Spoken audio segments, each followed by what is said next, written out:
দেখতেই পাচ্ছেন দোহা এয়ারপোর্টের আরেকটি আইকনিক স্থাপনা, এই যে ন্যাচারাল গার্ডেন, যেটা রেইন ফরেস্ট করে রেখেছেন এখানে।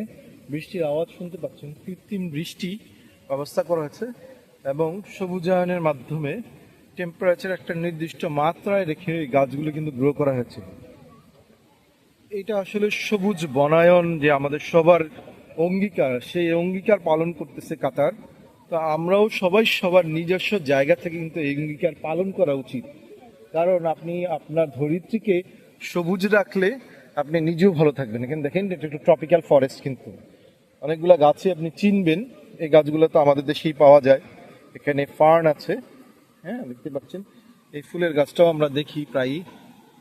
হ্যাঁ, এই গাছটা আমি ঠিক চিনি না, অসম্ভব সবুজ, মন ভালো করে দেওয়া সবুজ কিন্তু। হ্যাঁ, সত্যি অদ্ভুত। এখানে দেখেন জাপানি মিয়াজাকি যে গার্ডেন, সেই গার্ডেনের মতো করে কিন্তু একটা গার্ডেন মতো করা হয়েছে।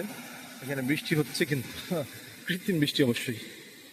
অসম্ভব সুন্দর একটা গার্ডেনে এসেছি, ভালো লাগতেছে আর কি। আমাদের ট্রানজিট, আমরা আমেরিকা থেকে দেশে ফিরতেছি নিউ ইয়র্কের জন এফ কেনেডি হসপিটাল বলছি, ফ্লাইট থেকে আমরা এয়ারপোর্ট থেকে রওনা করেছিলাম। এখন আমাদের এখানে 4 ঘন্টার একটা ট্রানজিট, তারপর আবার আমরা রওনা দিব ঢাকার উদ্দেশ্যে। এখানে যে বাজ পাখিটা দেখতেছেন, এটার নাম হচ্ছে জিলিয়ান মার্কের, এটাও করা ফ্যালকন উইথ গ্লোভ আর কি, যেটা এখানের খুব আইকনিক।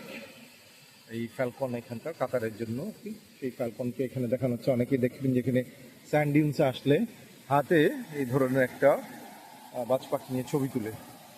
চমৎকার একটা জায়গা। দেখেন এখানে গাছের নিচে বসে বসে আপনি রেস্ট করতে পারবেন, চার্জিং বোর্ডও আছে, চার্জ করতে পারবেন। আমার কাছে মনে হচ্ছে যে ইংল্যান্ডে যে বোটানিক্যাল গার্ডেনগুলো গিয়েছিলাম, সেই বোটানিক্যাল গার্ডেনে চলে আসছি আর কি। অদ্ভুত সুন্দর, অদ্ভুত, মন ভালো করে দেয়। এখানেও কিন্তু মাঝখানে একটা বসার সুন্দর জায়গা আছে। Nice, so nice. দেখেন একজন বাবা বাচ্চাকে রেস্ট করাচ্ছেন, চমৎকার জায়গা।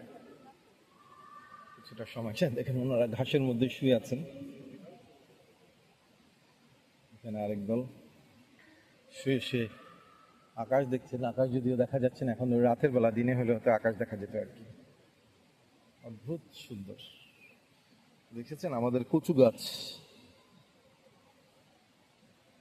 এখানে আমাদের দেশের কলা গাছের মতো ফলের গাছ দেখতেছি না, বিশেষত সৌন্দর্য বর্ধনের যে গাছগুলো ব্যবহার করা হয় সেই গাছগুলাই কিন্তু এখানে আছে। এই গাছগুলো খুবই সুন্দর। এই ছোট্ট ট্রপিক্যাল ফরেস্ট, সাথেই থাকুন।